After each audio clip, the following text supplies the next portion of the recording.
Fantastic. Good afternoon. Good afternoon from me. Good afternoon from me. My name is Tolu. Good morning, Mr. Femi. Good morning. How are you doing today, sir? I'm good. You? Not bad, thank you. Thank you so much for asking. Good morning, good afternoon, good evening to everybody joining us. Welcome to such a special event. It is so fantastic to be here. We're all excited. The launch of a fantastic new book. Do you know, I get really excited when we have an addition to the scope of knowledge. We can never outgrow the need for knowledge, and it's always fantastic when somebody's able to add to that, and that's what our author that we're celebrating today has done. How excited are you today, Mr. Femi? Yeah, I'm very excited. And good morning from me. Live here from Ontario, Canada.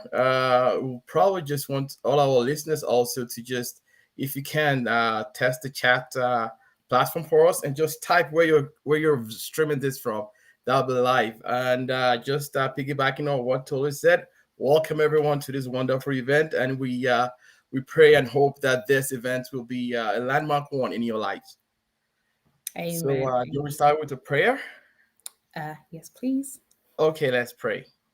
Our Lord in heaven, we give you praise for a wonderful day that you have bring to bear upon us. We thank you for the team. We thank you for everyone listening. We thank you for our past, our present, and most importantly, our future.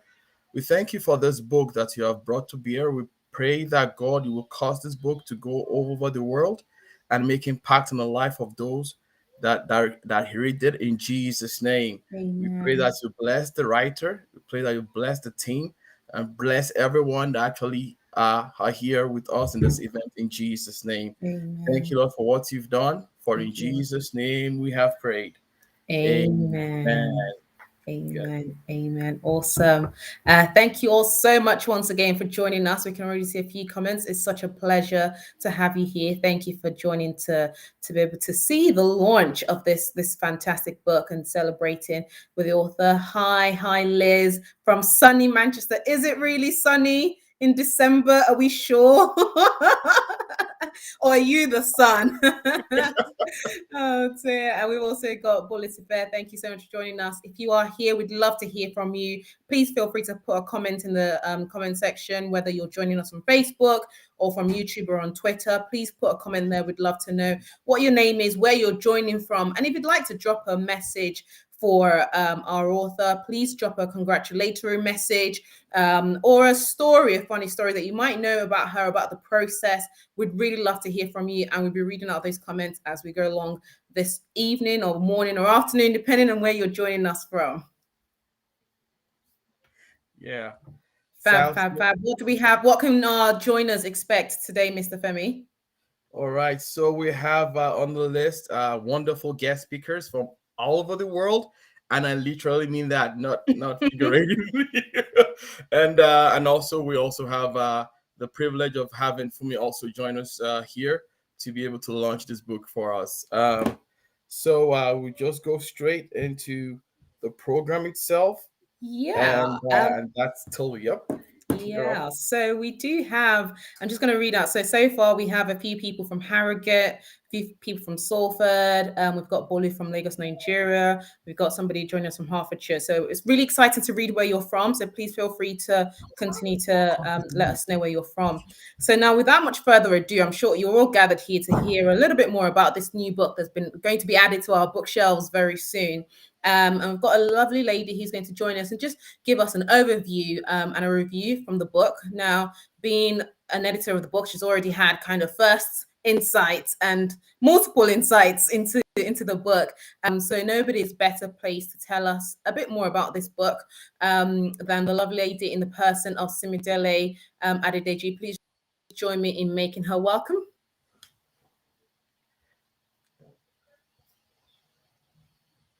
So, yeah, that Okay, sounds so good. I believe we're Hello, I'm just here. going to give her.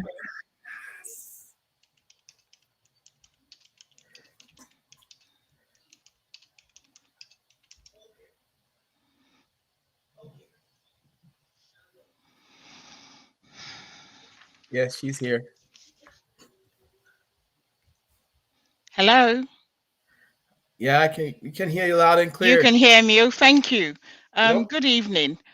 Um, as you said, I would say I wrote a review of the book. I read the book. It's an amazing book, and it's a book that is needed for times like these.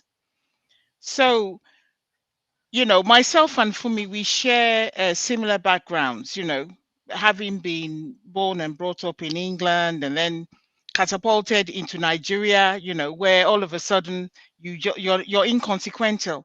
But what she's talking about is the importance of people having self-esteem, and it's important that self-esteem is built into us, because many people were not taught self-esteem. What a lot of us believe is self-esteem is not what we exhibit.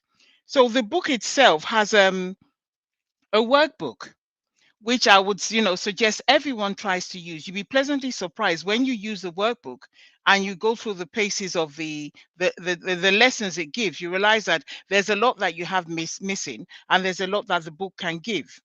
I mean, she's used the building blocks of her life to actually build a staircase for us to build that level of self-esteem, which a lot of people don't, down to our background. I think one of the greatest things people say is that Nigerians have a lot of self-esteem. But if you look at it, if you dig deeper, it's not necessarily self-esteem. It's just self-assurance, which is different from self-esteem. But that's a conversation for another day. But the book itself, I would say, is a must read. When she sent it to me to read and review, I could not put it down. It's valuable. She's put a lot of her heart into it, and I pray all of you support her. Buy the book, spread the word, because we have a bestseller on our hands. Thank you, everyone, and have a good evening. Thank you very much, Mr. Adedeji. It's a pleasure hearing from you. And Thank you. that was so apt. And I've also gone through the summary of the book as well. And just like Yes, you said, it's something that everyone everybody. needs to read. Mm. Exactly. I also from Nigeria. I could totally relate to what Fumi shared, and it's actually mind blowing. So everyone, please go out there and get a copy of Snapback. Thank you very much once again, Mr. Dedeji. Thank you. And we move on to the next item on the agenda.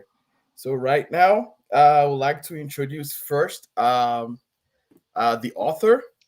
Actually, I'm introducing two special people. First, the author and the first guest speaker also. I knew Fumi way back in the uni days. I think I met her first in 1998. So, hey, I'm not that old. Just saying. So we met back in uni, and I could say I met her when she was actually in the journey of who she has now become. And this book launch is not only an event about the book, but it's about celebrating Fumi and celebrating everyone that has been able to pick themselves up from that kind of self-esteem to a place where they can actually try to reach out the world with their story. Fumi is a successful mother, wife, um, and she's a certified personal performance coach and therapeutic counselor, and a member of the British Association of Psychotherapists and Counselors. So she knows her onions, and she's actually put all those competencies into this book for everyone to be able to read and improve their life. That's a little I could say about Fumi. And also, I would also like to introduce the first speaker. Um, in person of uh, Pastor Doherty. Pastor Doherty, just a second. Let me have that up.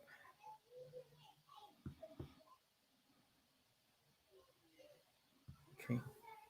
So Pastor Biodun Doherty is the founding senior partner of A.O. Doherty and Co., a firm of solicitors and arbitrators. She holds a master's of law, a degree from prestigious University of Lagos, and is trained arbitrator.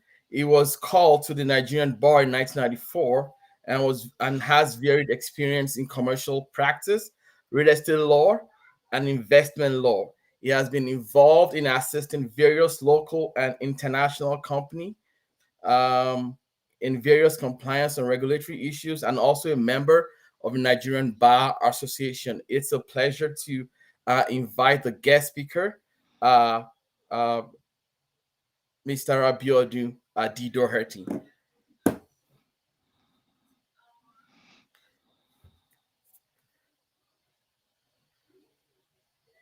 Thank you for joining us, sir.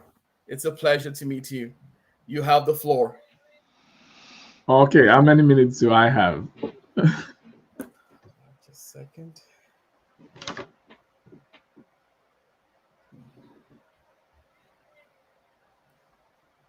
You've got 5 minutes, sir. Okay, excellent. Yeah, first I want to congratulate Stafumi for a wonderful book that addresses something that is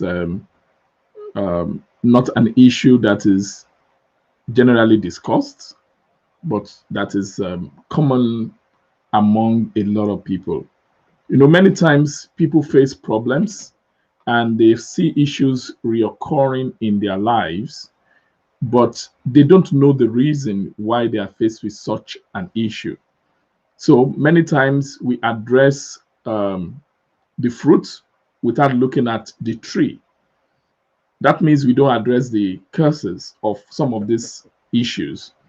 And self esteem, lack of it, is a major, major problem in the lives of many people. Unfortunately, a lot of people don't even know they are dealing with such a problem. And when I ran through the book, one of the things I like about the book is drawing out the causes and then profiling solutions and then giving you exercises that you can use to kind of do a self diagnosis.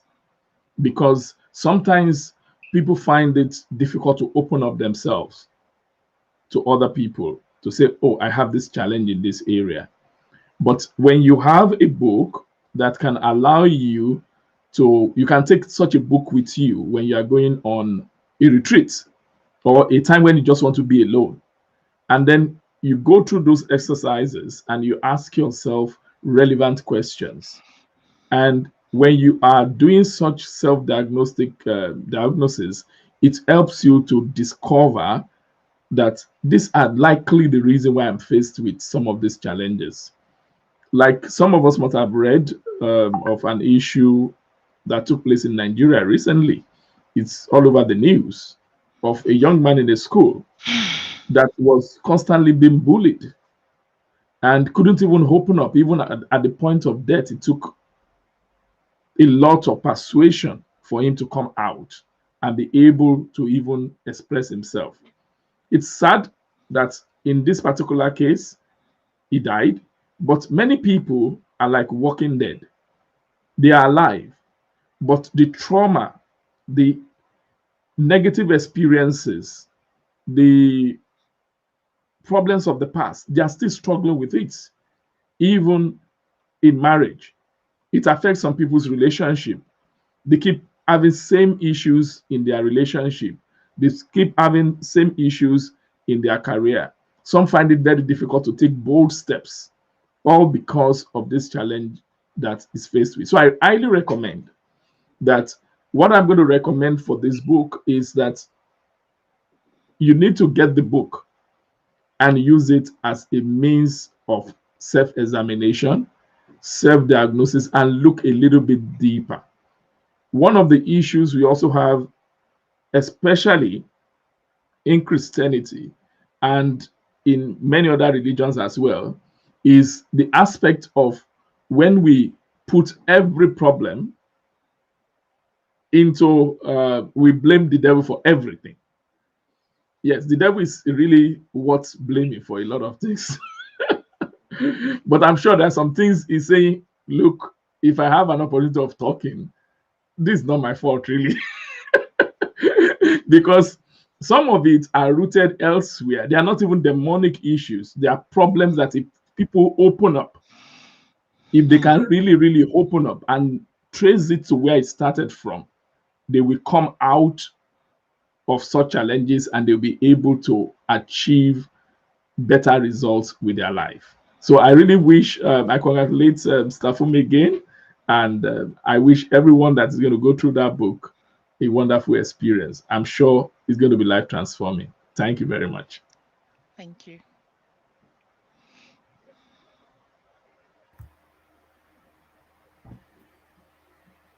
Thank you very much, sir. That was a wonderful presentation.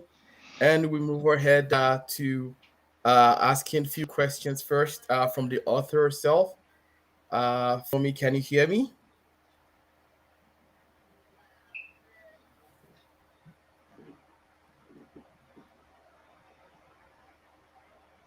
Me. Hey, there you are. Yay! Wow. I am just like excited. I'm just so excited. Thank you everyone for joining me today, celebrating Snapback. I'm just like I can go on and on. So thank you Tolu, thank you Femi, thank you Cindile, and thank you sir, thank you Ma, thank you everyone who has joined us on the different platforms. Thank you. I can hear yes. First off, I would like to join everyone. The congratulatory messages has been just rolling in through the chat. We've got people from Lagos, Nigeria, from Ogun State, Nigeria, people from all over the UK, just actually celebrating you on this fit. Uh, just because of our time, I know people are one of time. We probably just want to go straight to the questions. And number one question I'm gonna have for you today is what has been your biggest challenge in writing this special book, Snapback? Wow, yes. Challenge. Thank you so much for that question. The fourth thing is I'll just tell you a little bit of a history of the book. So it started out as a workbook because of my client base, the kind of work I was doing. I just thought if I put something together like an online course that people can have access to, then it would help them. And I had actually completed the workbook, right? And I'm going to say thank you. I'm going to say my thank yous later, but I'm going to say big thank you to my husband, who has just been just so supportive in this process. So we were just having a conversation, and we were just like, okay, rather than it being a workbook, why don't you just create a book? And then from the book, the workbook can then be more useful, you know. So that's the story. Now, my challenge was putting my thoughts together. I have never in my life thought I would ever write a book. So self-esteem, this is the story of my life, everyone. I had never ever thought that I was going to write, because the first thing is, who's going to want to listen? Who would want to read? Who would want to hear what I have to say? So I had all of that going on in my head. But we started, and then it was organizing it as well, putting in a flow that is logical. I found that to be quite challenging as well. How can I put it together that would make sense? Um, so yeah, so that was quite challenging for me, putting this together. Uh, That's great. Fantastic. Thanks. Just a follow up to that. Um, how would you say this experience actually shaped who you are? Will you look back and feel grateful for going through all those the things you went through, or would you have decide? Would you rather go down a different route? right.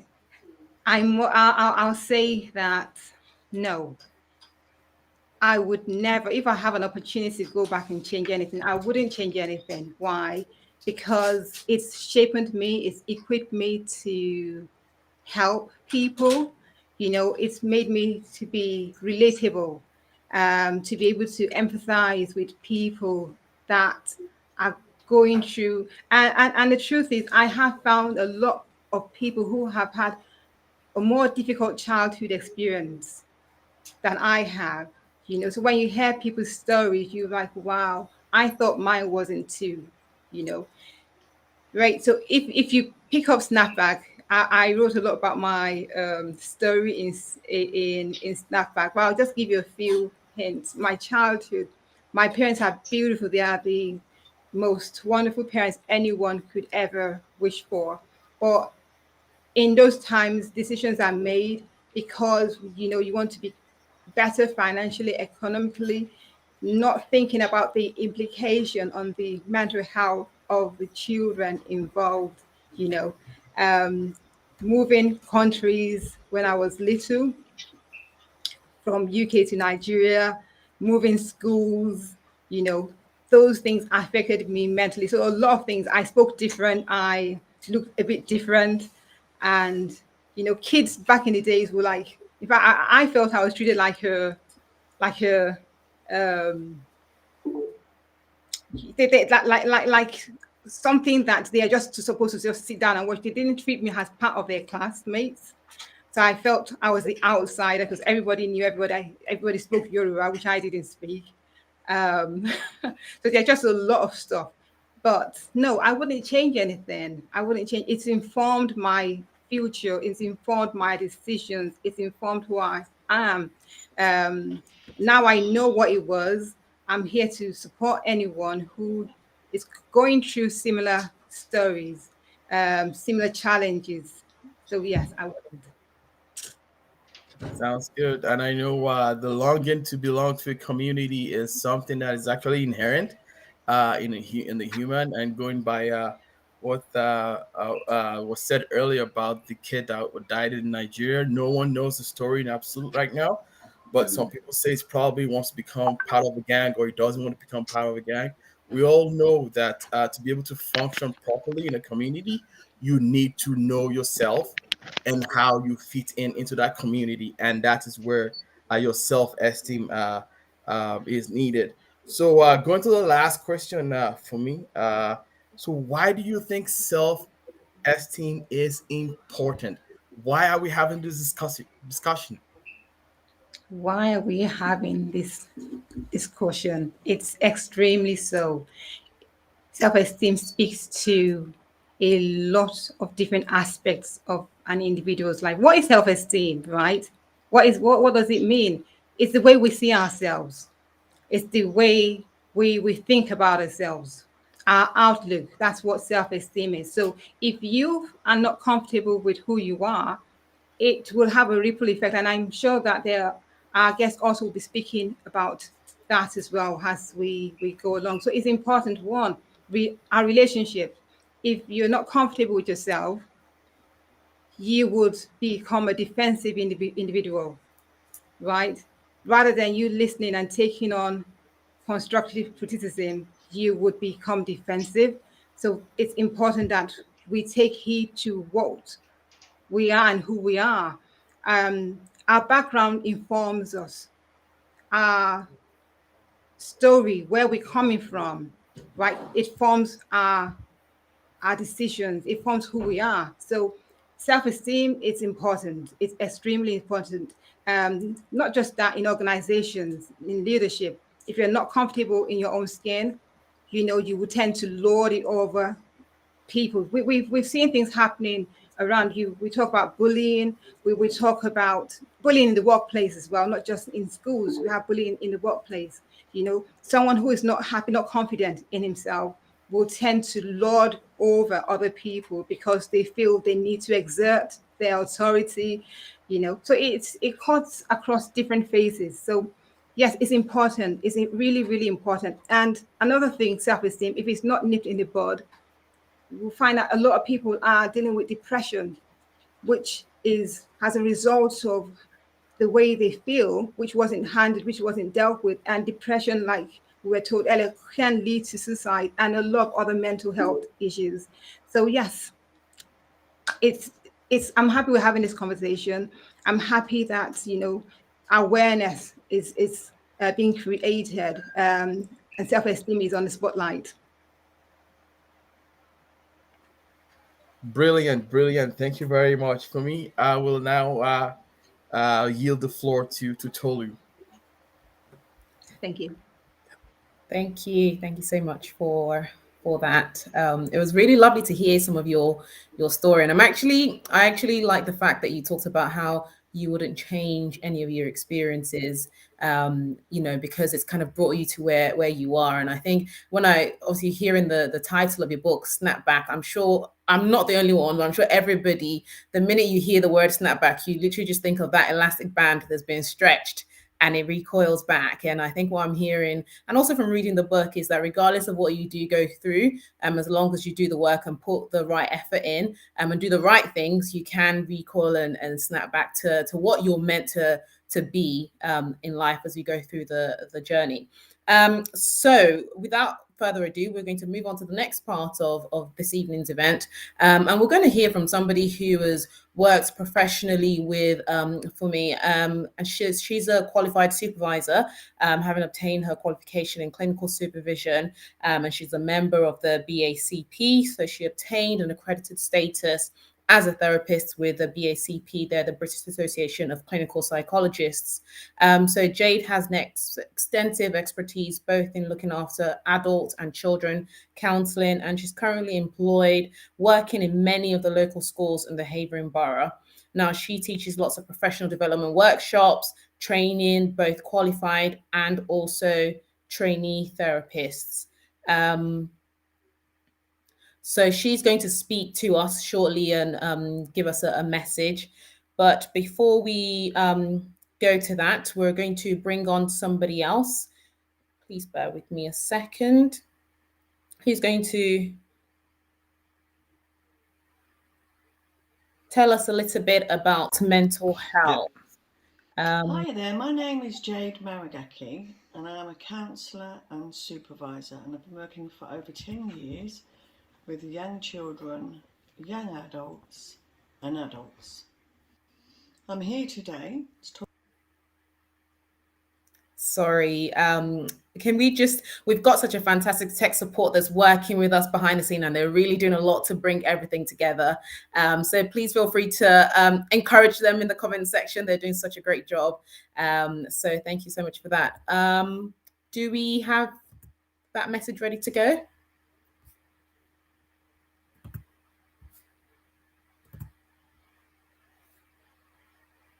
Okay, fantastic.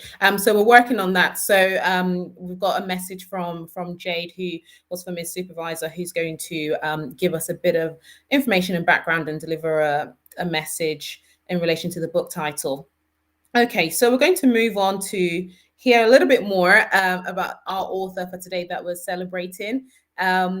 Stephanie, are you okay to answer a few more questions in the meantime?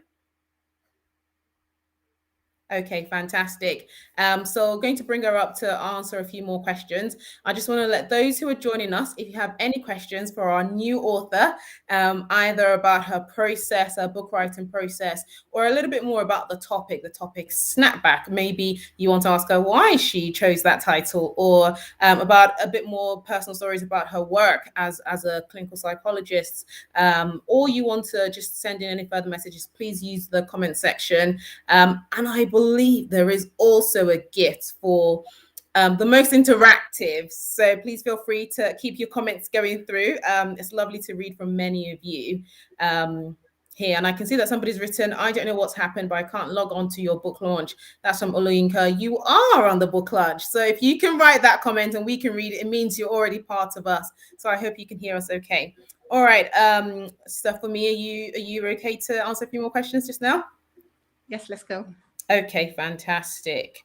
Okay, so you were just talking about kind of self-esteem and the importance of self-esteem. I guess perhaps not everybody thinks that they're a victim of low self-esteem. So from your professional perspective, who do you think is more susceptible to being affected by low self-esteem? Well, that's a good question. Anyone can experience low self-esteem, right? And just how we deal with it. Some people are more able to snap out of it without any support.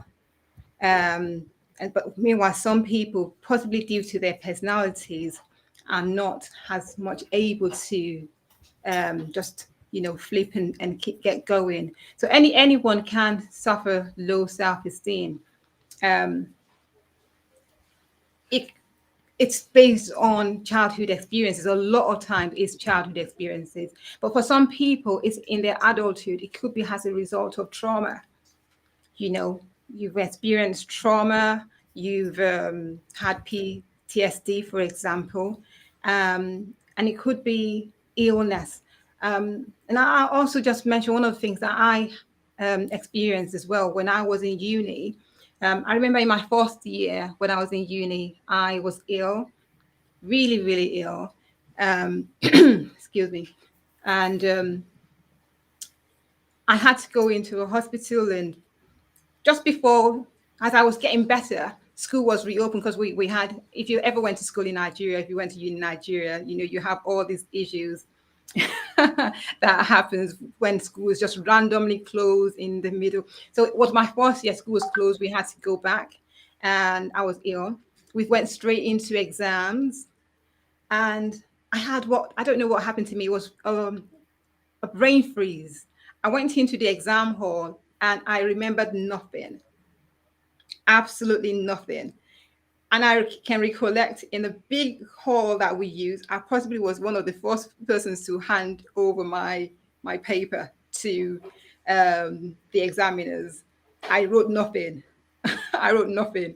And everybody was saying, Efiko. Efiko is what we use in Nigeria then. You know, for someone that is well known, well read, they will call you Efiko. So people were clapping. And in my head, I'm thinking, if only you know that I've not done anything, you know. But it translated. So what then happened was every time I'm about to write an exam, it reoccurs. The fear that I'm going to fail, the fear that I'm not going to do well. So I'll go in and just completely forget. And in my final year in uni, I had to retake a paper.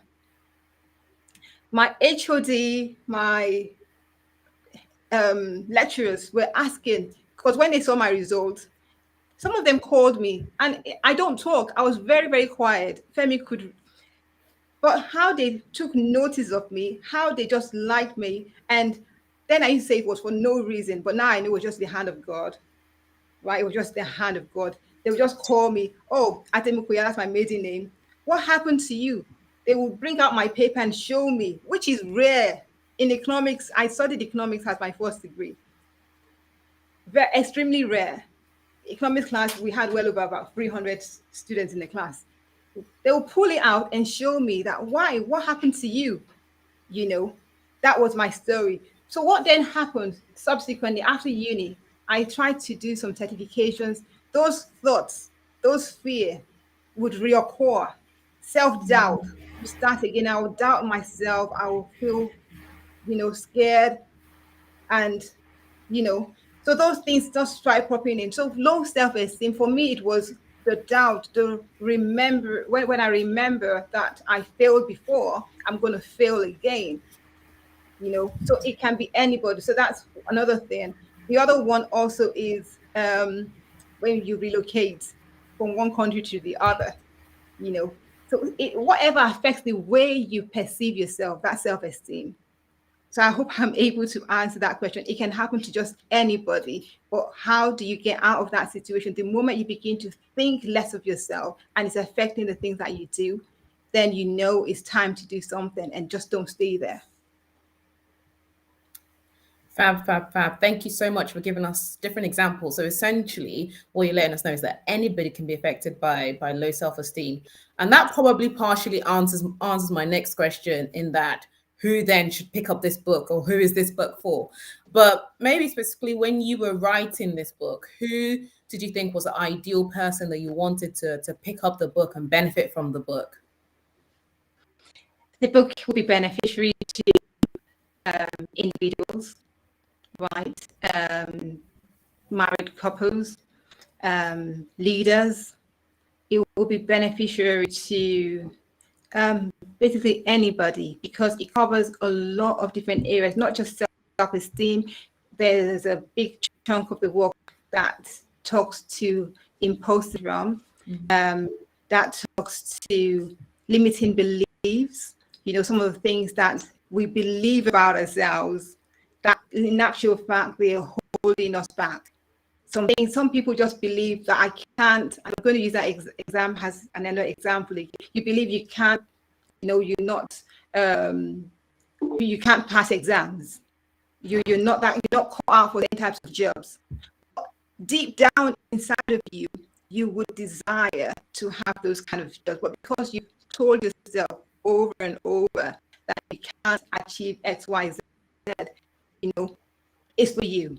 If you're stuck in your career, you want to do something else, you can't just move out of your job. You've been in that job for a donkey of years. It was just supposed to be a momentary respite, but you've now found that you're there forever. You're stuck. That book is for you. If you are struggling with parenting, you're struggling to find ways to raise your children because the way you were raised is not the same way, and you're discovering that your child is becoming rebellious, having attitudes, the book is for you. So it's packed. It is packed. There are exercises at the end of every chapter that covers different aspects of life.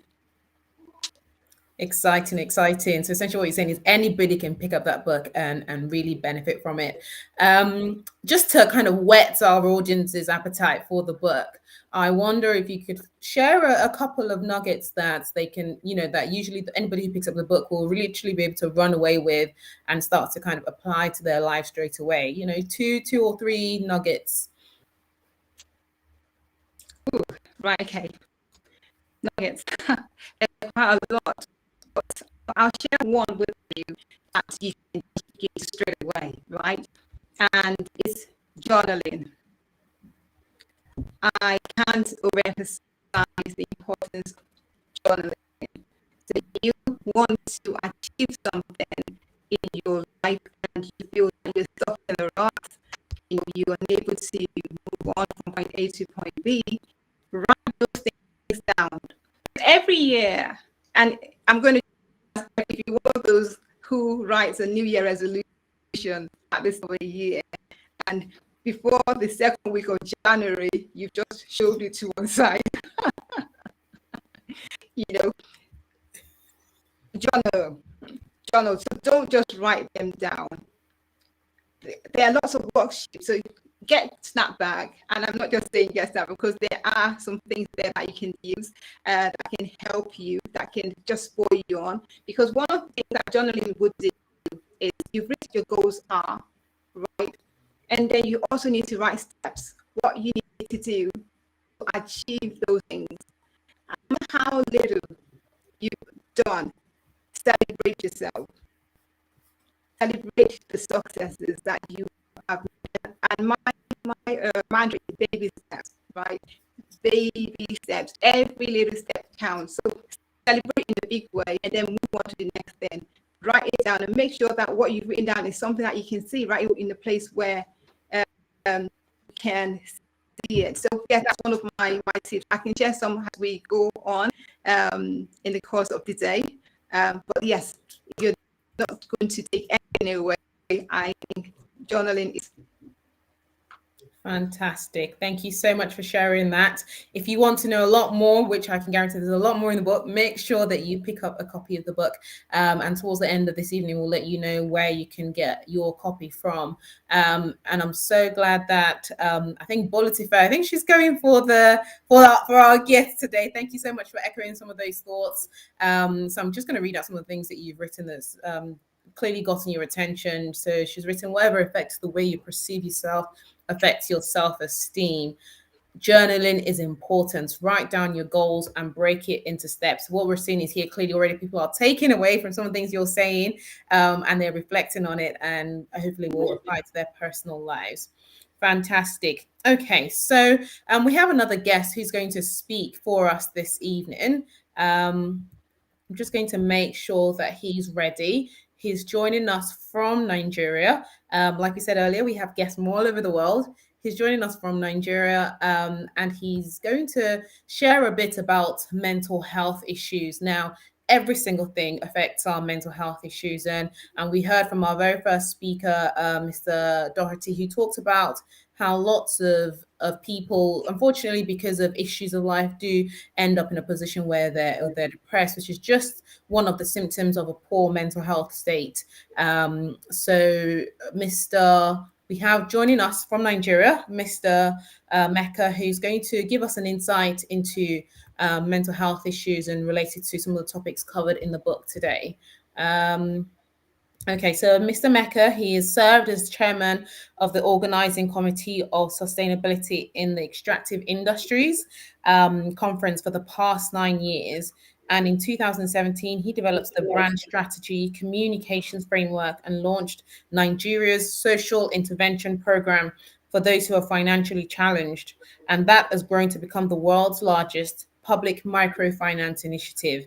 He's a member of the Visions community, which collaborates with the federal government of Nigeria to actualize its economic development goals through the Horaces Nigeria Economic Development Council. So please join me in making welcome Mr. Mecca. Over to you. Thank you very much. It's a pleasure to be here. I believe you can hear me. Hello and greetings from Nigeria.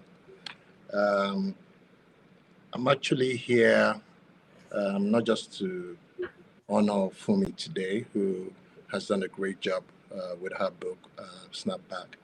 I've read a bit of it, and I commend her courage. I commend her sense of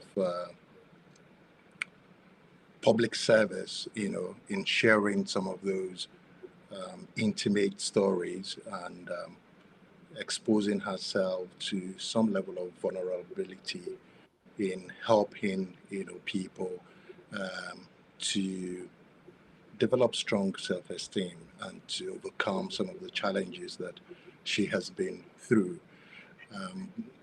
But as I was being introduced, I just thought to mention that I think what brings me to the table here more than anything that I've done is my role as the vice chairperson for ACIDA Foundation, which is a mental health foundation that we started 2 years ago to help to educate people about the issues of mental well-being, and mental health, as we discovered that Nigeria is challenged, not just in terms of facilities to manage mental health, but also in terms of even awareness, right? And what do we understand, by mental health, and how do we recognize and how do we, help people who need the help and reduce the stigma. So I'm going to start by telling a story. I have just about 10 minutes to do this, so I will try and keep it very short. When I was 10 years old, something interesting happened, which was very scary, but at the same time very instructive. Okay, I remember my dad. I think I was not 10; I was 9 years old actually. My dad called me to say there was an emergency and I should come with him to see his cousin. At the time, I didn't know that the cousin had committed suicide. So we went to the general hospital in Nigeria, and why they let a little boy like that, witness such traumatic experience, I don't know up till today. But I think that everything works out for good because, like Fumi said, some of those things are instructive to what we're doing now. So I went with him to the hospital, and I saw lying cold dead. Then was his own cousin, right, who had committed suicide. This guy had a very decent job, one of the best, in the neighborhood. He had a very rich, brother. His brother was about the richest, as far as I was concerned growing up then. So basically, he had no reason to commit suicide, right? And I remember one elderly man came onto the scene and said something, right, which I haven't forgotten for all these decades. And he said, I wish I had the powers of an angel. And that immediately caught my, attention. Because as a young boy, I was fascinated with superpowers, of course, like every other kid. And he said, I wish I had the powers of an angel. I would have brought this guy back to life and given him 3 dirty slaps and then kill him again, because he has no business committing suicide. Now, that tells you. So then I was wondering, okay, so why would he want to bring him back and then kill him again? Yeah, but to his mind and to everybody, the guy shouldn't have killed himself, right? And that's the state that we have in Nigeria and some other, African countries, about 20 countries up to today still criminalize suicide or depression. So somebody is depressed, is hopeless, and is faced with the challenges of having to deal with it, and it's beyond him or her, and he attempts to commit suicide. In Nigeria today is a 1-year jail sentence. That somebody is ill, can't help themselves, have come to that position, that they want to take their lives, and how we repay them as a society, how we correct them, how we rehabilitate them, right? How we allow them to go through convalescence is by sending them to prison. So it's a case of from frying pan to fire, from one level of hell to another. So that sums up the totality of our experience and the things that we deal with, in developing countries. So in a nutshell, the issues about mental health really is not about the patients per se. Is every one of us, is every other person who is in the society, who are their relatives, who are dealing with the issues and seeing, and reacting to their issues. How do we relate to them? How do we react to the issues when they express themselves? What is our reaction? That stigma and the way we manage it is the singular biggest factor to the issues that we have around here, if not everywhere in the world, right? So we're doing a lot of work, in trying to promote open conversations around mental health issues in Nigeria.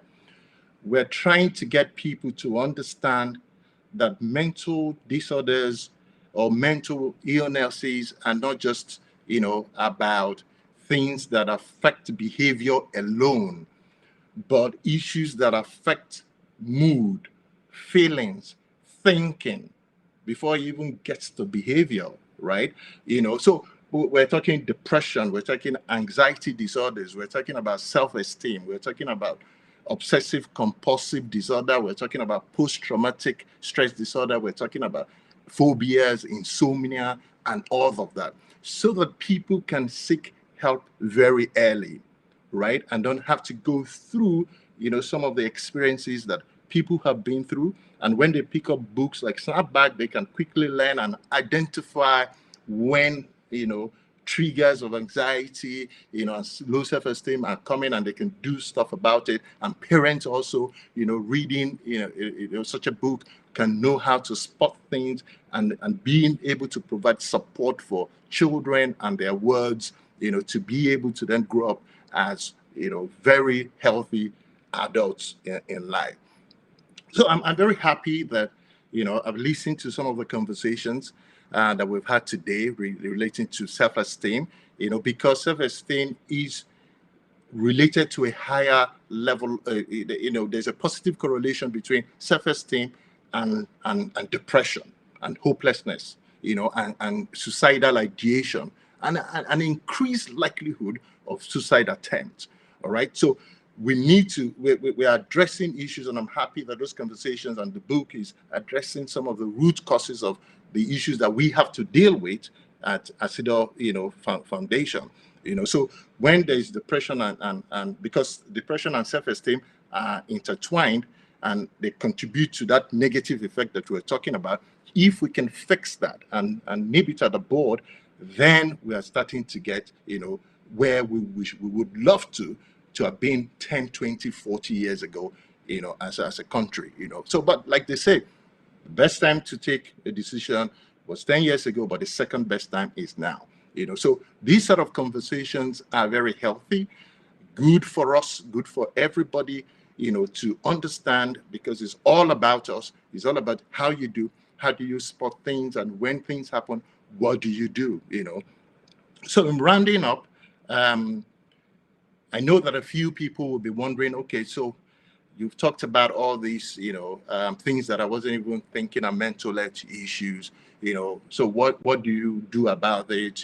How do you seek help? How do you seek intervention early, despite all the stigma that is going on around and all of that? So we do a lot of, at Cedar Foundation, a lot of mental health advocacy. We do service user empowerment for people, help people to build resilience, and contributing to mental health reforms, in the country. We're starting from Nigeria. The whole of Africa is our constituency, but we're starting, of course, with baby steps here. We're getting people to sign up to our Unashamed pledge in Nigeria here, and and globally as well, where we're basically trying to just get people to sign up to say they will support open conversations around mental health, whether it's within, their locality, or, globally, on the internet. All right. So we do a lot of leadership, training as well, for people who then go on to go and train others and stuff like that. And we have a network of young people on campuses who then have a smaller version of, our outreach within their various campuses across Nigeria, basically just to counter the ocean of ignorance, shame, and stigma around mental health, by providing evidence-based information and engaging in advocacy. So we are happy, very happy to be a part of this in one way or another. And we're going to definitely have spoken to Fumi extensively over the course of preparing for this. And we're definitely going to collaborate and bring awareness, more to some of the issues around, not just self-esteem, but also mental health as a whole, regarding things that people can do and how they can then lend their voices to some of the things that are going on. All right. So that's pretty much my contribution. I'd like to thank everybody who's been a part of this. I applaud, all the good work, and everyone from the other speakers to the moderators, and everyone who has facilitated this particular event, and also who has contributed to the book Snapback. If anyone reads it and just one individual is saved from the trauma of mental health, then this will have been very successful. So thank you, everyone.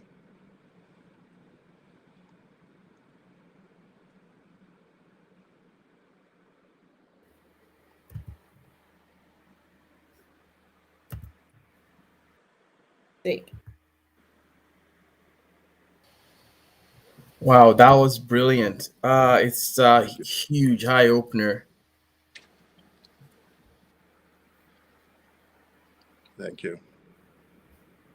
It's a huge eye opener regarding the point you made just now about the society also needs to be made aware Yeah. of this issue, because just like you pointed out, how can you slam a criminal title on someone that needs help?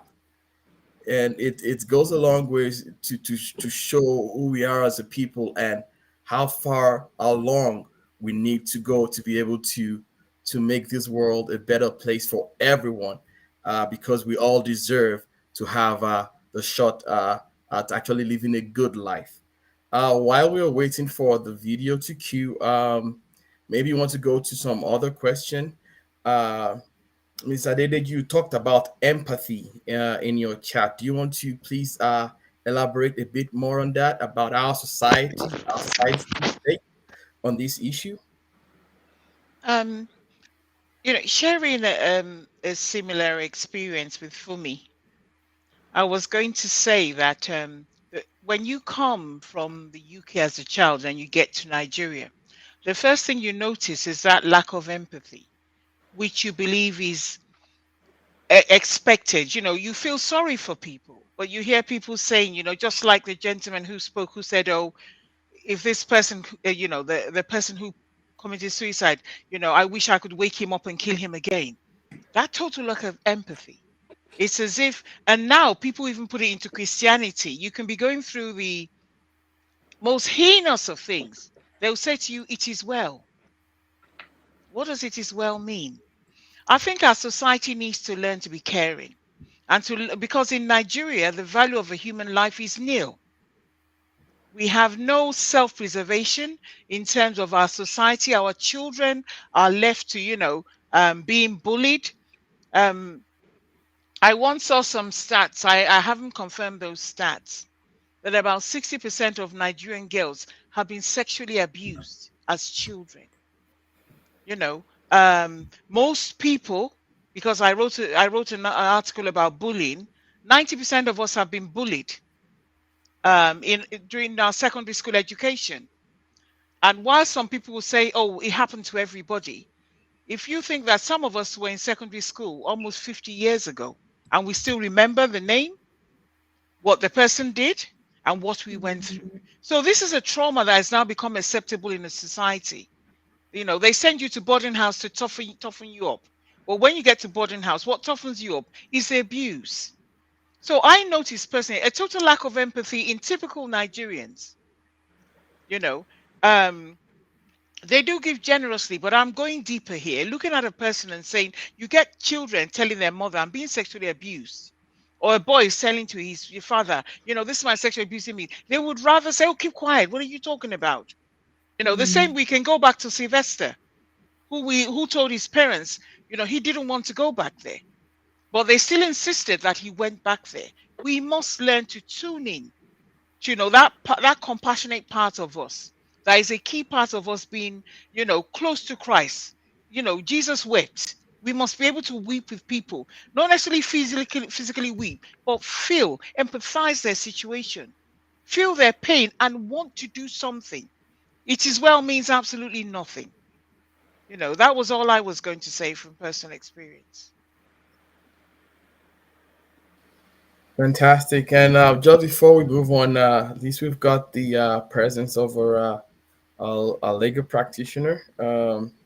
I just want to ask Mr. Abiodun Dorheti, what would you say about the law, especially Nigerian law, criminalizing people with mental challenges?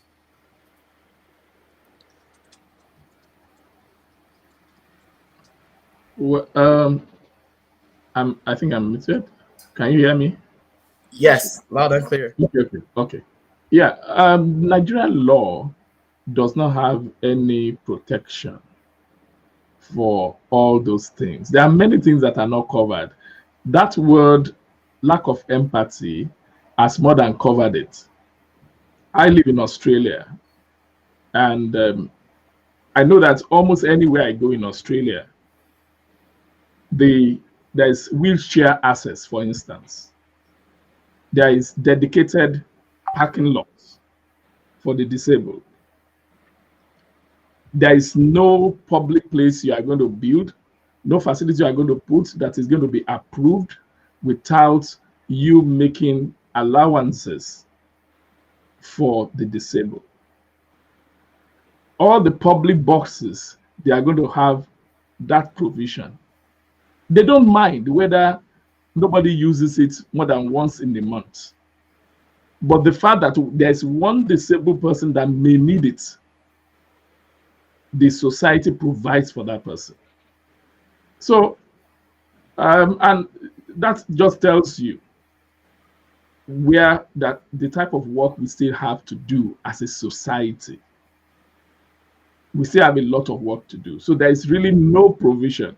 I must salute, but don't let me give it fully negative, because I must say that Lagos State in particular has been blessed with people who are trying to make provisions to make sure that all those things are being taken care of in one way or the other. So I will exempt Lagos State that they are trying, but still yet there's still a long way to go. Thank you very much, Mr. Diodi. Right now, I have the singular privilege to introduce our next speaker, Pastor Angela. She's passionate about encouraging and nurturing holistic growth and development in people, particularly youth and young adults, and she's a mentor to young women. She's a barrister by profession, and she regularly speaks at conferences, church, corporate, and community events, as well as being a regular contributor on radio programs. I welcome Pastor Angela. You have the floor. Seems you're muted. Can you hear me? Loud and clear. I think, oh, great, fantastic. Thank you so much. Good evening, everyone. It is an absolute honor to be here on this platform with such wonderful people. I've listened to the discussions and they have been so enlightening and really just, I love the transparency. I love the openness, and let's just be real about the things that we are dealing with. And let me just say right out before I say anything else that you don't write a book like this that for me is written unless you have dealt with some things and developed a healthy sense of self. The transparency that is evident in here and the openness that is evident in here only comes from a place of having worked through. I mean, when you read this book, and please do, it's clear that she has worked through some things, and she's very open about those things. And to be able to write this kind of book means that you have worked through those things and you've got to a place where you have developed that healthy sense of self. And so thank you very much for me for sharing this with the world. I have absolutely no doubt that it's going to be a blessing and it's going to be a tool for transformation in people's lives. I've heard some of the things that have been said around, the way that in some countries, Nigeria has been mentioned, I'm sure there are many others too, where issues around mental health, around issues about different abilities are not seen as something that's taken very seriously and aren't given the sense of importance that they should have. I've heard things around being compassionate and empathy. All of these things are so important. And what I would say is that sometimes we're dealing with issues that we, sometimes because of the backgrounds, cultural backgrounds that we're coming from, the traditions that we're coming from, the things that we've heard growing up, seeking help for things around your mental well-being is a taboo. So things around mental health are prayed away, are dealt with in all kinds of issues without direct intervention. If you have an issue with your physical body, you go to a doctor. And so if you have an issue with your mental health, you go and look for resources and people who are able to help you. This book here is a resource, and I'm sure that there are lots of signposts in there as well as to further help. And just to say, I'm here in my capacity of what I do in terms of relationship. I myself and my husband are in a ministry that focuses around everything to do with relationships. So marital relationships, relationships between husbands and wives, relationships between children and their parents, relationships from a perspective of somebody that is single or somebody that's married, relationships around blended families, where we've all come from different backgrounds and we've then come together and we're now a new unit. And so in these, there are many issues that crop up. And more than ever before, also in my capacity as a barrister, my specialism was in the area of family and matrimonial law. So I also saw how these things played out. Once a relationship has broken down, and then you're there in front of the courts and looking for somebody to sort it out for you. And one of the things that I see as a trend throughout when you're talking to people and trying to understand what is at the core of what they're dealing with in their relationships are unrealistic expectations are big ones. And those expectations come from a place of brokenness many times. So somebody has grown up either in a setting where appreciation and words of acknowledgement, words of encouragement, words that build your esteem have been scarce. And so they have grown up with a sense, with unhealthy sense of who they are. So that some of the backgrounds that some of the audience here will come from is that there's a belief belief that if you do well, you can do even better. A child comes in from school. Oh, mom, I got the second place in an exam today. Really? Why didn't you get first? Oh, I got first place. Oh, really? The test must have been really easy. Some of us have grown up with some of these backgrounds where the good things that we have done are not celebrated, are not highlighted. But the minute you do something wrong, that thing becomes the focus of attention. And so you find children who are growing up learning that the way to get attention is to behave negatively, because at least I will get some attention from that. And these things are not conscious. They're very subconscious. They're very, on a level that you can't appreciate. But you find then that people start to look for acknowledgement of who they are. They start to look for validation in places outside of themselves. But the reality is this: unless you have come to a sense of peace in terms of who you are and a sense of value for yourself, then you will never find it in somebody else. And so you bring that baggage, people bring that baggage into a relationship, bring it into a marital relationship, and there are unrealistic expectations, and they affect the way that that relationship develops. It becomes a drain. It becomes a source of contention. People are arguing over things, taking things sometimes out of proportion, but they're coming from a place of pain. And it's because you have not dealt with some of the issues around who you are as a person, discovering and becoming whole and comfortable in your own skin, rather than looking for somebody else to do that for you. And so, if you're not going to take anything else away from that book, that is going to help you. She's dealt with things on so many areas. We've heard it. And I just say, this is a book that's going to help everyone, whatever it is that you're dealing with.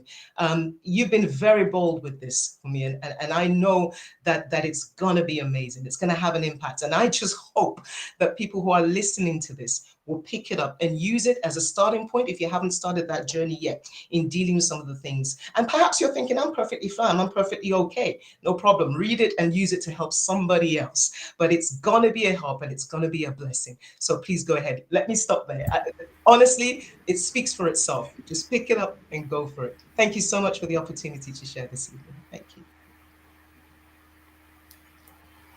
Fantastic, fantastic. Thank you so much, Pastor Angela, and thank you for giving us an insight into your experiences and how, basically our upbringing, I think, which is one of the things that for me speaks about earlier on, really affects and translates into how we interact with the outside world and how we deal with the people that we come across. If I could just kind of piggyback off some of that point, and clearly it sounds like you see a lot of people who are perhaps trying to work their way out of the effects of those negative situations that they've had in their upbringing. What do you think is the biggest thing that holds people back and perhaps stops them from engaging with the resources available, or with tools and with personnel, for example, such as psychologists, kind of working their way through some of the issues and getting to the other side? Yeah. So it's a mixture of things. Sometimes it's because of the cultural background that they're coming from, and sometimes it's the religious tradition that they're coming from. So, for example, culture, in some parts of the world, dealing with things like this, you're treated as, oh, you're soft. Well, grow up, man up. You need to be strong, and there's that element. Pull yourself together. That kind of approach to dealing with things. And so people keep quiet about these things until it blows over. So it could be a cultural issue where people around you just don't get it. They just don't get it. And secondly, it could also be a religious tradition. Sometimes people are coming from a place where if you say to someone, oh, I think I'm dealing with depression, I'm feeling depressed, I'm feeling stressed. What, really? Somebody who believes in God shouldn't be feeling that way. Well, yes, I am. So what does that mean? Does that mean I don't believe in God? No, it means I need help. So sometimes it's the backgrounds and the traditions that we have that put us in this position where we feel unable to talk about it because we don't get the sensitive, compassionate response that we should get from those around us. So I think that is a hindrance in many ways. And thirdly, sometimes people don't even have an insight into the fact that they need help. Yeah. And so if you've come from a background maybe that has been a little bit dysfunctional, then the cycle without intervention can continue, and you don't realize that this is not the way it's meant to be. Let me just share a little bit from in terms of my own personal upbringing. When I was about 16, 17, 18, I remember having a conversation with my mom saying, I have no intention of getting married. I remember even picking up the phone to my grandparents in Nigeria, where I came from. And I said, please don't expect any grandchildren from me because I'm not getting married. And what was the reason? I saw marriage as bondage. I saw marriage as something that held you back. And my view was, I'm not going to allow any man to control me. I'm not going to allow any man to treat me in the way that I'd seen my mother being treated. So that needed intervention. And so I went through a process where my mom, bless her, decided to put me in a place where I could see. She kind of teamed me up to work with a couple where I could see that what you may have seen is not the norm. Let me put you in a setting where you see what it's meant to be, marriage at its best, so that you can understand that what you're experiencing right now is not what it's meant to be and you don't repeat the cycle. So I started to become aware that what I'm seeing is not correct. And so then I began to seek knowledge and went on a deliberate process of understanding what it's meant to be. Sometimes if you just don't know that there is an issue, then you don't seek help. But I think a book like this, honestly, if you're sitting here thinking, I don't have issues, I'm good, great. Pick it up, because you might just find, somebody said you don't know what you don't know. And that's the most dangerous place to be. If you know what you don't know, you're halfway to solving the problem. But when you don't know what you don't know, it's dangerous. So just pick it up for that alone, so that you can either be a blessing to somebody else, or it will open your eyes to some issues that you might also need to address for yourself. Fantastic, fantastic. Thank you so much, Pastor Angela, for really breaking down some of the topics that this book no doubt goes into further detail about. Thank you so much for joining us. Now, moving swiftly along this evening, I'd like to bring on our author back again to just, again, whet our appetite a little bit more, to let us know what we can expect from this awesome book. So we're just going to spend a few minutes just reading from an aspect of the book that our author has chosen to share with us today. So she's going to read the book for us. Over to you, for me.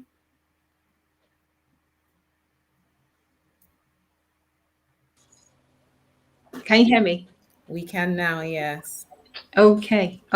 Thank you, everyone. So I'm going to read a bit from SNAPBACK. And I'm just going to read the aspect that talks about limiting beliefs. Yes. So limiting beliefs. One of the things that may be holding you back is your limiting beliefs about yourself. What does that mean? Let's break the words down. Limiting means obstructing, hindering, incapacitating, anything that can stop a person from reaching his or her full potential. Belief, on the other hand, means something one accepts as true or real, a firmly held opinion. So limiting beliefs can be described as false thoughts or ideologies embraced by a person that prevents them from achieving certain results or expressing themselves. These often operate in our subconscious minds and are often not within our immediate awareness.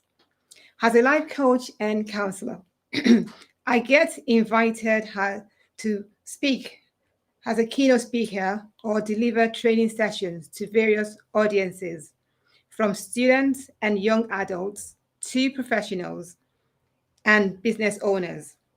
I enjoy what I do now, but growing up, I never would have thought that I could do it.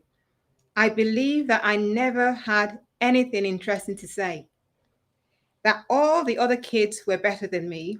I believe that that they had a better background. They articulated their thoughts better and even looked better. These thoughts held me back for a very long time. The beliefs we hold lie behind every choice we make. If you believe something to be true about yourself, you will live up to that belief through your choices. Before you can make practical changes, you must address the core beliefs. Scott Peck said, one extends one's limits only by exceeding them. How to identify limiting beliefs. Think of an area of your life that you are not happy with now, possibly an area that you really want to shift, but you don't know how to. Maybe you have always wanted to change your career, for instance, but are stuck in your current one for years. It may be that the fear of not having the right qualification or experience has prevented you from applying for your desired job. That is a limiting belief right there. The point is, you need to change careers. There are other routes you can navigate to get to your desired career, but you are stuck on the one way that you think you can use. The second way is to label your feelings. When you think of those areas where you feel stuck, what feelings do you have? Do you feel fear, anger, shame, anxiety? Now, these are examples. You can add any other emotion that you experience. These are emotions that have been preventing you from doing what you really want to do. And there are a lot more. So I'm going to stop there. I hope you've enjoyed what I've read so far. Thank you.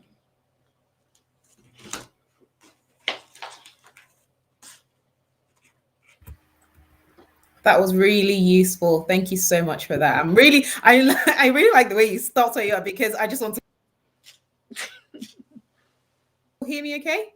Yes. Fab. Yeah, I just really want to continue to find out how much more I can work out or identify the limiting beliefs that I have. So clearly, this shows that anybody can pick up this book and benefit from this book. Many of us will have limiting beliefs that perhaps we're not aware of. Like Pastor Angela said earlier, you don't know what you don't know. And the first step is to find out what you don't know so that you can address it. If I don't know what beliefs are limiting my progression, there's no way I can address it. So thank you so much for sharing that aspect of the book with us. Now, I don't know if I want to open up the floor. We only have a few minutes left, so thank you all so much for your patience with us. I want to open up the floor. So I think two members of the audience who are joining us today to ask our author any questions that you want to ask her. This is your opportunity to ask for her to share her perspectives on any of the topics that she's written in her book. So I really do want to hear from people who are joining us from all over the world. Please feel free, put a question in the comment section for us. Mr. Femi?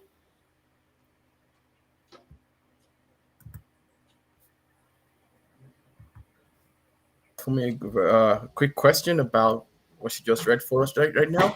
What will you say is the biggest experience of note? I know this book must have come from a seed, maybe something that happened to you in the past, and then it just grew into what we are celebrating today. So, what would you say is that keystone, that experience that actually spurred you into writing this amazing book? Thank you, Femi. Right. So one of the things that spurred or informed this decision of writing, so I will share with you the turning point, okay, from where I was and what made me start doing what I'm doing now in the book. I had an opportunity to volunteer at a foundation years ago. So I'm going to just encourage anyone out there, if you think you're not sure, volunteer. You won't lose. In fact, there is a lot to gain by volunteering.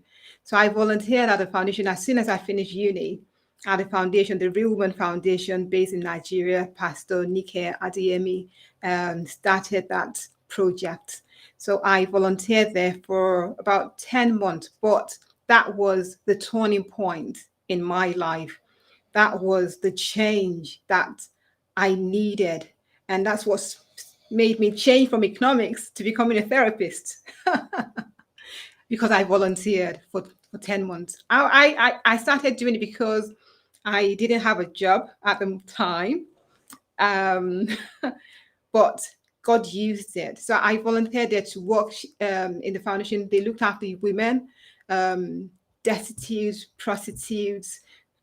There were a couple of women who were thrown out of their homes because they became pregnant, and that's kind of prevalent also in Nigeria. The moment you get pregnant, you are a bad seed. You brought shame to the name of the family and all of that. So that was the foundation where I volunteered. So working with those women, it was like a light bulb moment for me. Something just switched in my head, and I began to have a deep-seated compassion and a desire to help. So when I came to England, I had an opportunity to train as a therapist, as a counselor, and I just grabbed it with my two hands. I did the course for 3 years, and then I did my coaching course for a year. So yes, and SNAPBACK is a result of that, of the seed that Pastor Nick has sowed, not just into the women, but also to the people who supported and helped out. That seed has grown, and it has become a book today. Fantastic. Congratulations for me. We also heard something about self-esteem and how it affects our relationship. I'd like to ask Pastor Angela this question. From your experience, which experience stands out the most when it comes to self-esteem and marriage? I'm not asking you to have to mention anybody's name, but just from your experience, so we could have people out there that are probably going through the same thing and they need help. So please, can you just share with us? Sure. So in terms of what I've seen as that stands out for me when sort of dealing with people, it's where it's interesting where one spouse is from the external anyway, showing love and appreciation and so on and so forth, and doing all the things that you would expect them to do, but the other spouse doesn't recognize that, doesn't see it, and still needs more. So it's a neediness, where the other spouse is expected to be the one that that gives them confidence, that makes them feel the best, and they just can't find that on the inside of them, and that does affect relationships a lot. It really does, because it's wearing on the other spouse that has to continuously try and prove themselves, continuously try and be something more and more and more, because there is a neediness on the other side. That's in some respects, when you go into marriage, you're interdependent, right? You move from a season of dependence into a season of interdependence. So there is that where each one of you will encourage each other and you look to each other for that, but not to the point where it's draining on somebody else because of some issues that haven't been dealt with from a younger age, or from past experiences. We're projecting issues onto the spouse. So you see that played out, quite a bit, and it's really draining in a relationship. I'm not sure if I answered your question. I understood in that way. Okay. That's good. That's actually, yeah, that's deep. That's really profound. And just moving on to self-esteem in the corporate world, Mr. Biodun Doherty, being an accomplished legal practitioner, how would you, in the light of the corporate world, how do you see the importance of self-esteem, and how can one help build one's self-esteem? Seeing how it's a dog out there and everyone wants the top prize, how have you been able to soar in your professional that you've chosen? Yeah, thank you very much. Did you get that? Yes, I got your question. Reading through the book, one aspect was one of the things that was read on limiting belief, but another aspect that was emphasized at different points of the book is the ability to leave your comfort zone. In any career and any profession and anything in life, for you to move from one stage to a higher level, you must be ready to leave your comfort zone, which means you are going to be able to take some risk. And taking risk involves a good dose of good self-esteem. That means you are willing to fail because yes, no matter how much you plan, no matter what how smart you are, there are things that may happen that you didn't plan for. It may not work out the first time, no matter how much preparation you have done. But if you have good self-esteem, you will see failure as not directed at you as a person. It doesn't make you a failure. You've just learned one method that doesn't work, and you can try some other method.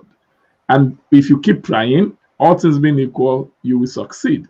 Most people that are successful in quotes in any field today, if they sit down with anyone, you discover that nobody's an overnight success. People are paid a price in one way or the other. So going through this book, I'm sure we help people and every person to have that good self-esteem, which will help to achieve goals because you have that confidence to take the next step or take a risk or leave your comfort zone. Wow, brilliant, brilliant. That was really good. Especially it's amazing when you talked about self-esteem and how it has to do with you being able to leave your comfort zone because nothing changes when we're in that zone, and it's just amazing how that plays out and how much self-esteem you need to be able to push yourself to be a better person. All right, sounds good. So Tolu, I'll yield the floor to you if you have any other questions. I'm reading from the chat. I haven't gotten any yet. Thank you so much, Mr. Femi. I do have a question for Simdele Adeliji. Thank you so much for some of your thoughts and your comments earlier. And one of the comments you talked about in one of the chat sections is about the effects of our society. I just wondered, and obviously we know that society is made up of individuals. So once we get enough people in a community or a society believing a certain thing and taking certain actions, we can start to shift the value system of that society. So to many of those who are joining us here today, what would be perhaps the one or two things that you would ask or encourage them to do to really create a society that values a healthy mental health, so to speak? I would say I know we're from diverse places, but I will use the Nigerian society as a microcosm of my conversation. In Nigeria, there's a common saying. They say, "Naija no dey carry last." That means there's a pressure on each and every one of us to achieve. There's, it's an unseen pressure that we must achieve. And in the achievement, it can't be what exactly we want to do. It has to be something that our parents can discuss over the dinner table. Oh, my daughter, the lawyer, or my son, the doctor. So children are put under undue pressure. And when I look at the generation today, it's beautiful to see how we have Nollywood and how we have up and coming musicians from Nigeria. But in my generation, if you ever said you wanted to be an actor or an actress, your parents would beat the living daylights out of you or refuse to pay your school fees. So sometimes when I look at those things, I think how many great actors and actresses have been lost over time because of the very, very high standards that Nigerian children are put under. My thing is that we must, bring up our children with a listening ear. The ability to listen is key. The ability to value the gifts that God has put in them. If a person is not a doctor or a lawyer, it does not mean that they're a failure. Everybody has their own calling on this planet, and every calling you have is a ministry. So as we see, I live in England. In England, the dustman has a job, and there's pride and self-worth in what people do. The problem with Nigeria today is the place is so filthy, no one wants to sweep the streets because everybody believes that I must go to university, I must do this before I'm recognized. Still going back to SNAPBACK, self-esteem is key, that whatever we put our hands to do, we do it well. Society has to support us. Not everybody is going to be academic. Some people are better working with their hands. So I would say the Nigerian society needs to open their minds and realize that everybody, that, the world is a jigsaw. every one of us feel that part of the jigsaw.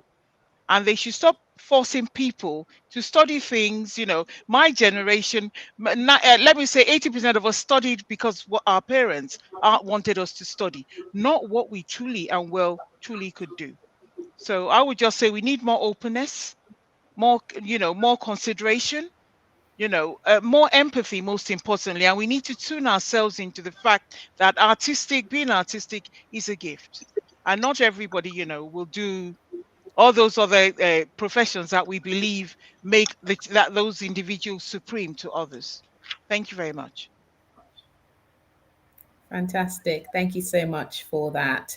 And I think circling back to the book today, Snapback, reading those things and increasing our awareness of the things that do affect self-esteem, that does cause poor self-esteem, or that does cause identity issues, or causes the imposter syndrome, will really open our eyes to see how we are perpetuating, usually unknowingly, these issues, and how we can curb these issues in our society. So once again, we just want to say a massive thank you and well done to our latest author for raising these issues, giving us food for thought, and creating a tool that we can use to work through some of the negative effects of some of our upbringing. So I just want us to give a round of applause just in the comment section. Just use your emoji, send some congratulatory messages to our latest author today in the person of Fumi Oni. Thank you so much. I don't know if you have any final words that you do want to give to us, for me, about this book, about the effects that you hope it will have on anybody who picks it up, whether they're in Nigeria or in Canada, in Australia, or here in the United Kingdom. What are your wishes? What would you want somebody who's picked up this book to be able to say to you if you were to meet them on the train in 5 years' time? Well, I'm grateful to God for the opportunity that He's given to me to actually write this book. And I said to a few of my friends, this is not me, this is bigger than me. But then I also acknowledge that I have been able to do it. I am grateful that I have done it. My confidence has gone up not a notch. It's one of the things I teach people, don't just push it away. Acknowledge that the work's been done. And yes, so I'm grateful. And all the congratulatory messages that are coming through are testaments. So I'm grateful. To anyone who picks Snapback up, one of the things that I would want to happen is the awareness. And I think it must have been Mrs. Adedeji that said, or I'm not sure who now, a lot of us have said similar things throughout the day. It's being aware. If you have a headache, to use paracetamol, right? It's not shameful to go to the hospital if you have an ailment. We pray, but then God has also provided medical assistance that we can use. So, yes, to be able to say that they are aware of how they feel, and that there is a solution, there is help, there's practical tips that they can apply to their lives. So thank you is a big thing. If someone can say, oh, I picked up your book and it was a big intervention for me, that would mean the world to me, because that's what it's meant to be a form of intervention that is accessible, it's practical, it's usable. A lot of the things I've said in the book, I've applied them to myself. A lot of the tips that I've have in the book, my clients have adopted and used, and they are better off. So it's a no-brainer. So I'm truly grateful that it's out there for us to use. So please pick it up. If you feel it doesn't resonate with you, it might resonate with somebody else that it might help somebody else. So please pick it up. And yes, let's know what you think about it once you've read it as well. So reviews are welcome. Fantastic. Thank you. And if I do want to pick up the book, where can I go to pick up the book? It's on Amazon. So yes, for anybody everywhere, we know we're in a digital age. So you can actually pre-order the Audible version. Oh, good. on Amazon. So yeah, that's there, and I think we will put in the chat as well where you can download it. So it's available now. I believe it will be out tomorrow. So if you pre-order tonight, by Sunday, Monday, you would have it, and then the hard copy will be out before the end of next week. So you can actually get a hard copy if you are a traditional person like me. You want to just flip the pages, so it will be there as well. Yes, it's on Audible. Yes. Okay. Fantastic. Thank you so much. Thank you so much. And Christmas is coming up. You know, you're probably still scratching your heads as to what to get a few people in your life. Do you know what I can tell you? That if perhaps you've noticed that somebody's not been themselves in these last few months, you know, we've all been collectively through a rough and a different season with the pandemic. Or perhaps you, like, I think Mr. Doty was speaking earlier about, you know, people trying to progress on their career journey. And they will be grateful to you that you've put a tool like this in their hands to help get rid of some limiting beliefs. So make sure you go out there, order as many as you can, and give them out as gifts as well. Fantastic. Mr. Femi, any final words for us tonight? So Yeah. before Femi takes it, it's Kindle. Sorry, I apologize. It's on Kindle now for pre-order. Okay.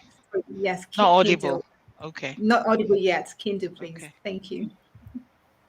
So I'd just like to lend my voice to everyone hearing us. Please go out there and grab a copy on Kindle. And also, if you, like you said, you're traditional, the book's actually coming out by next week. Lastly, I'd just like to say congratulations to Fumi. And this is a celebration of not only the book you've written, but of you in person, and also everyone that is trying to pull themselves out of the doldrum of low self-esteem. And I wish everyone luck and a Merry Christmas. Have a wonderful time, everyone. Thank you. Thank you all so much for joining us. And thank you to our special guests, Mr. Biodun Dorothy, Mrs. Adideji, and Pastor Angela. Thank you all so much. Thank you. Okay. Can I say, before everybody goes, can I just want to say a big thank you to everyone who has been part of this evening. Each and every one of you are part of my journey. You're part of my story. You are colors that has beautified my life. Thank you so much. I'm honored to have Mrs. Adedeji online with me, Mrs. Ifolaja. Thank you so much. And my mentor, Pastor Mr. Doherty, thank you so much. My pastor, Pastor Komolafe, if you're online, thank you so much. You are such a huge blessing to me and my family. My parents, if you're there, thank you. My siblings, thank you. You know, everyone. I can see Uncle Komolafe on the call. Thank you so much, everyone. Jimmy, thank you. Boluwatife, everyone, I've seen your congratulatory messages. I just want to say a big thank you to every one of you. I'm grateful, and I love you so much. And I pray that God would bless and honor you as you have chosen to spend this time with me. Oh, Pastor Komolafe, he's there. Thank you, sir. Can we hear your voice? Well, I'm not sure we'll be able to do with this platform, but thank you so much. I've just seen you. Thank you so much. Thank you, sir. I'm grateful. I'm grateful to all my cousins, nieces, everyone. Family is the best thing in the world. So thank you so much. Love you all. Thank you, and God bless you. God bless. Bye-bye. Bye, everyone. Bye. God bless. Bye, everyone. Bye-bye.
with young children, young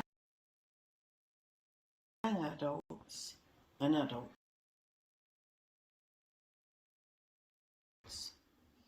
I'm here today to talk about self-esteem. What is self-esteem? I like to use a metaphor when I'm working with children.